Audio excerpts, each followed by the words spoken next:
नमस्कार, मैं हूं आपके साथ मयंक। आज 22 तारीख है। पिछले 12 घंटे के अंदर ईरान और अमेरिका की जंग से जुड़े सारे अपडेट्स मैं आपको बताऊंगा। देखिए, इस वक्त की बहुत बड़ी खबर, एक बार फिर अमेरिका की तरफ से ईरान के ऊपर बड़ी स्ट्राइक्स की गई हैं और साथ ही साथ ईरान ने भी बड़ा पलटवार किया है अमेरिका के बेसिस पे और हॉर्मुज पर। इन सारी डेवलपमेंट्स पर हम बात करेंगे। देखिए, ईरान की तरफ से एक बार फिर जो है वो बहरीन में, जॉर्डन में, यूएई में, कुवैत में 4 से 5 देशों में बड़ी स्ट्राइक्स की गई हैं और दूसरी तरफ अमेरिका की तरफ से रात भर ईरान पर बमबारी हुई है। ये बमबारी चाबहार पोर्ट के आसपास हुई है, बंदर अब्बास के आसपास हुई, केशम आइलैंड को निशाना बनाया गया है, कीश आइलैंड के पास जो है हमले किए गए। देखिए, अमेरिका की तरफ से एक बार फिर उन ठिकानों पर हमले किए जा रहे हैं जहां से ईरान के मिसाइल लॉन्चर्स एक्टिवेट होते हैं, मिसाइल्स दागी जाती हैं। ईरान की तरफ से जो मिसाइल दागी जा रही हैं, ये 2 तरह के हमले हो रहे हैं। एक वो मिसाइल लॉन्चर्स हैं जो ज़मीन के ऊपर हैं, एक वो मिसाइल लॉन्चर्स हैं जो ज़मीन के नीचे हैं। जो ज़मीन के नीचे मिसाइल लॉन्चर्स हैं उनके बारे में कोई जानकारी किसी के पास नहीं है कि मिसाइल्स कहाँ से फायर होती है, लेकिन जो ज़मीन के ऊपर से मिसाइल्स दागी जा रही हैं उनको सैटेलाइट के ज़रिए लोकेट करके निशाना बनाया जा रहा है। डोनाल्ड ट्रंप की तरफ से बयान आया कि पहले हमारे टारगेट पर जो थे वो ईरान का न्यूक्लियर प्रोग्राम था। हम चाहते थे ईरान की न्यूक्लियर कैपेबिलिटी जो है वो खत्म हो, लेकिन अब हमारे निशाने पर ईरान का मिसाइल पावर है। अब देखिए, मामला वहां शिफ्ट हो गया जहां नेतन्याहू चाहते थे। नेतन्याहू की हमेशा से ये इच्छा थी कि सिर्फ न्यूक्लियर प्रोग्राम को लेकर बातचीत ना हो, मामला मिसाइल पावर पे भी रोक लगे ईरान की। ये नेतन्याहू शुरू से चाहते थे और देखिए वही बात अब होती दिखाई दे रही है। अल्टीमेटली डोनाल्ड ट्रंप भी अब वही भाषा बोल रहे हैं जो डोनाल्ड ट्रंप कह रहे थे, जो नेतन्याहू कह रहे थे कि मिसाइल पावर पर रोक लगाई जाए। इस तरह की बातें सामने आ गई हैं, लेकिन हकीकत ये है, जो असली खबर है वो ये है, ईरान की तरफ से एक बड़ी वार्निंग दे दी गई है अमेरिका को और उसके लिए एक टाइम लाइन जो है वो भी फिक्स कर दी गई है। देखिए, इन हमलों के बीच ईरान की तरफ से एक बहुत बड़ी वार्निंग दी गई है। अमेरिका को 3 दिन का वक्त दिया गया है, यानी कि 72 घंटे 72 आवर्स, जो कि कल से शुरू हो चुके हैं और जिसमें कई घंटे बीत चुके हैं। ईरान की तरफ से जो जानकारियां आ रही हैं सूत्रों के मुताबिक, ईरान की तरफ से अमेरिका को ये बात साफ कर दी गई है कि 0 आवर स्टार्ट होता है। 0 आवर का मतलब होता है जब ये टाइम फ्रेम दिया जाता है, जितने भी घंटे का दिया जाए, जैसे ही ये टाइम लिमिट खत्म होगी उसके बाद ईरान अमेरिका के सारे वॉरशिप्स पर हमला करेगा। अरब के जितने इंफ्रास्ट्रक्चर है उन पर हमले किए जाएंगे, अमेरिकी सैनिकों को निशाना बनाया जाएगा, अमेरिकी बेस तबाह किए जाएंगे। यानी एक ऑल आउट वॉर का ऐलान मान के चलिए आप इसको। देखिए, 0 आवर जो होता है अनाउंसमेंट, आर्मी और मिलिट्री से जुड़े लोग जो हैं इसका ज़्यादा इस्तेमाल करते हैं। इसमें एक प्रकार की चेतावनी दी जाती है, दुश्मन को एक टाइम फ्रेम दे दिया जाता है, जो कि ईरान की तरफ से 72 आवर्स का दिया जा चुका है अमेरिका को। और ये सब हुआ है अमेरिका के उन हमलों के बाद जो कि न्यूक्लियर इंस्टॉलेशंस पर हुए, खास तौर पर दारखुविन में जो हुए हमले। बुशर पर हमले हो रहे हैं, दारखुविन पर हमले हो रहे हैं, जिसको लेकर ईरान और आईआरजीसी की तरफ से बड़ा एक्शन लिया गया।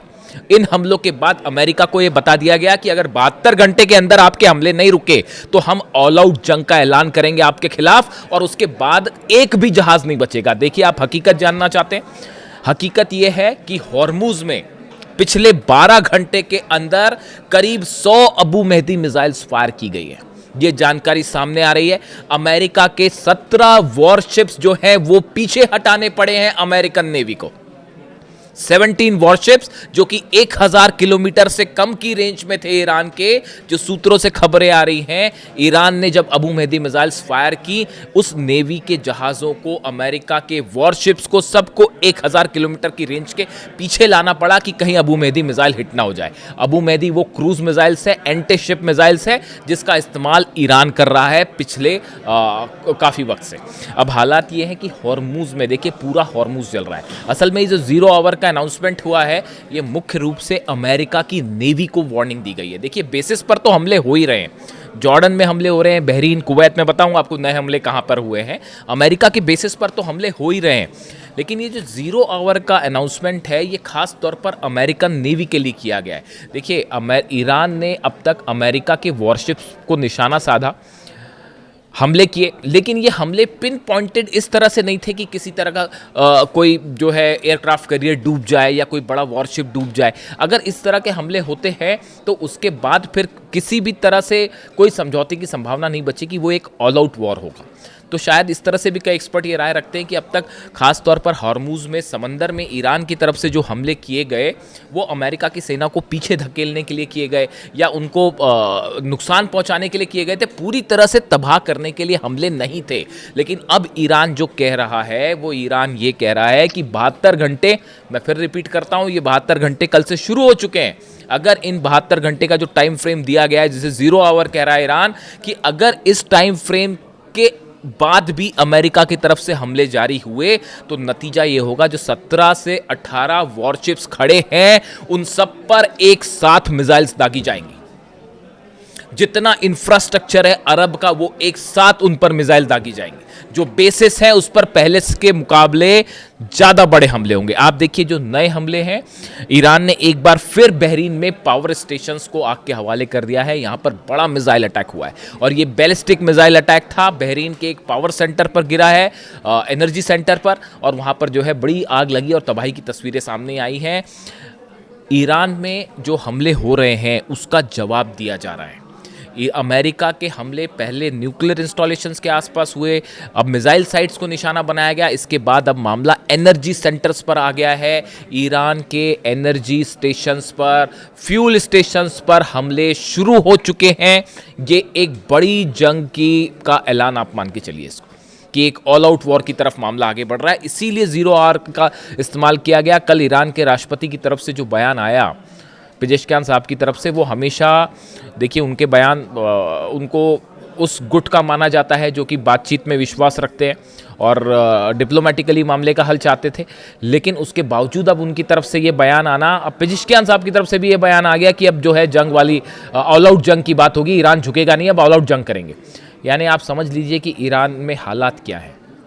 IRGC और अहमद वाहिदी साहब के हाथ में पूरा, मैं बार बार इस बात को दोहरा रहा हूँ, किसी तरह का कोई कंफ्यूजन रखने की ज़रूरत नहीं है।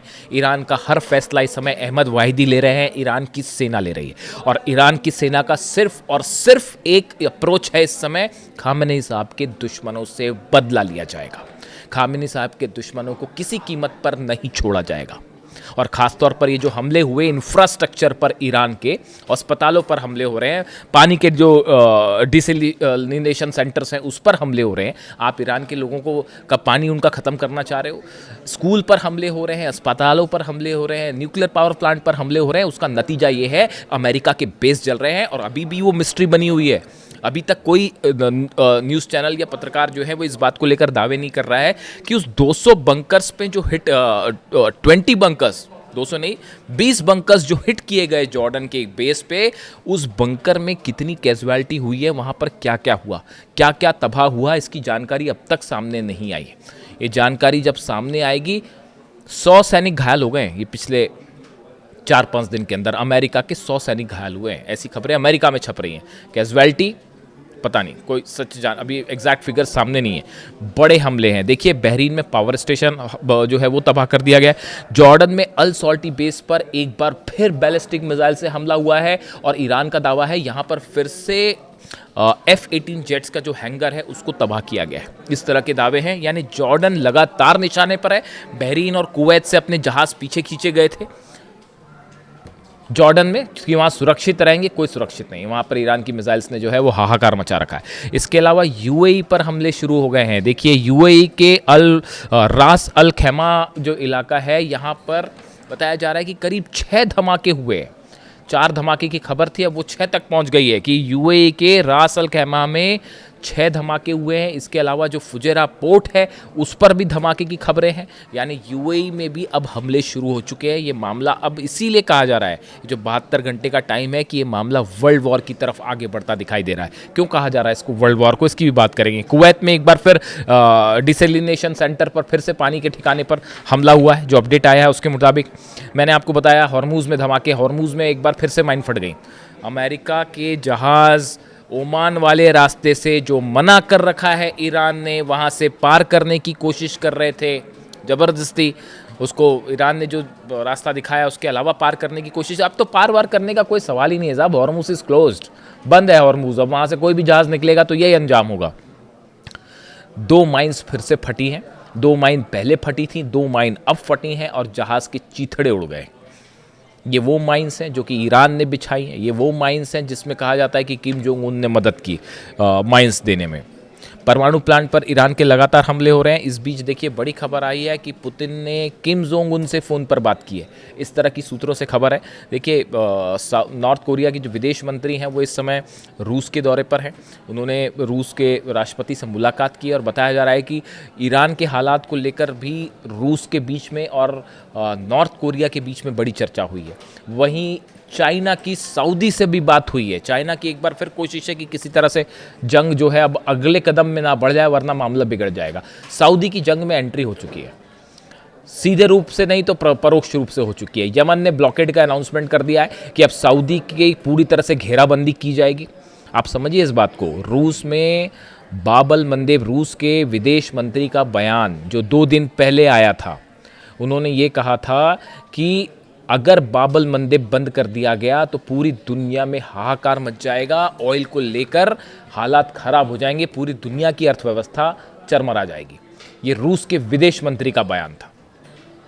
तभी इस बार और उसके अगले दिन खबर क्या आती है कि हुती लड़ाकों ने ये अनाउंसमेंट कर दिया है कि सऊदी का ब्लॉकेट किया जाएगा। आप समझिए इस बात को। इस मामले में रूस इन्वॉल्व है। जहाँ जहाँ आप रूस के 120 से ज़्यादा ऑयल ठिकानों पर हमले हुए हैं पिछले, अगर आप 15 से 20 दिन की बात करें। और अब आप नतीजा देखिए, पूरा अरब जल रहा है। सीधा कनेक्शन है रूस पर हमले का और ये ट्रंप को मैसेज दिया जा रहा है, पुतिन की तरफ से मैसेज दिया जा रहा है ट्रंप को। यानी ये जंग सिर्फ अभी ईरान और अमेरिका की नहीं है, इसमें पुतिन भी शामिल है, इसमें किम जोंग उन भी शामिल है। किस तरह से किम जोंग उन शामिल है अलग से बात करेंगे। पूरे अरब देश शामिल है। 12 मुल्क इस समय ऐसे हैं ईरान के आसपास जिन पे या तो हमले हो रहे हैं या जो इस पूरे मैटर में इन्वॉल्व हैं। रूस इनमें इन्वॉल्व है। यूरोप की कभी भी एंट्री हो सकती है। जो ईरान की तरफ से कहा जा रहा है कि अगर 72 घंटे के अंदर हमले नहीं रुकते हैं तो जितने लोकेशंस है टारगेट पॉसिबल हैं सब पर अटैक किया जाएगा। ये यूरोप को धमकी है दरअसल सीधी सीधी, कि उसके बाद जो हमले होंगे फिर ऑल आउट वॉर होगा एक। उसके बाद फिर ये हिसाब नहीं लगाया जाएगा कि आपने क्या हमले किए और हमने क्या हमले किए। उसके बाद पूरी ताकत से आखिरी हमला करेगा ईरान। और इसी को कहा जा रहा है 0 आवर। और इसीलिए कहा जा रहा है कि चीन, नॉर्थ कोरिया, रूस, ईरान, इजराइल आई जाएगा, सवाल ही नहीं उठता। उसके बाद इजराइल, नेतन्याहू जंग में आई जाएंगे, वैसे उतावले हैं। उसके अलावा ये जितने अरब देश हैं, सऊदी हो, यूएई हो, बहरीन हो, जॉर्डन हो, कुवैत हो, सब जल रहे हैं साहब।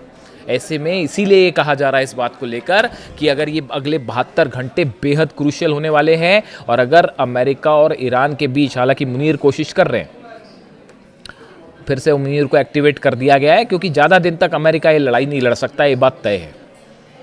अगर ज़्यादा लंबी जितनी लंबी लड़ाई उतनी बड़ी ईरान की जीत। सीधी सीधी बात ये है। अगर जो इस मामले को समझते हैं, डिफेंस को समझते हैं, स्ट्रैटेजी को समझते हैं, जितनी लंबी लड़ाई ईरान की उतनी बड़ी जीत।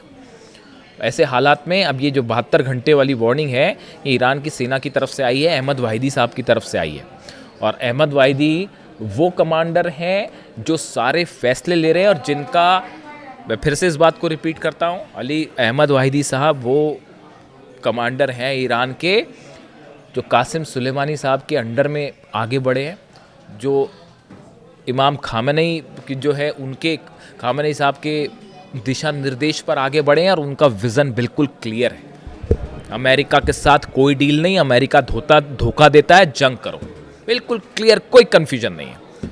और ईरान की सेना ने तय कर लिया है, जो मेरे सूत्र बता रहे हैं कि अहमद वाहिदी साहब ने इस बात को तय कर लिया है कि सिर्फ जंग के रास्ते घुटनों पर लाया जाएगा। और इसीलिए कहा जा रहा है कि मामला वर्ल्ड वॉर की तरफ आगे बढ़ रहा है। जो भी अपडेट होगा लेटेस्ट आप तक पहुंचाऊंगा। वीडियो कैसा लगा कमेंट करके ज़रूर बताइए। Thank you so much.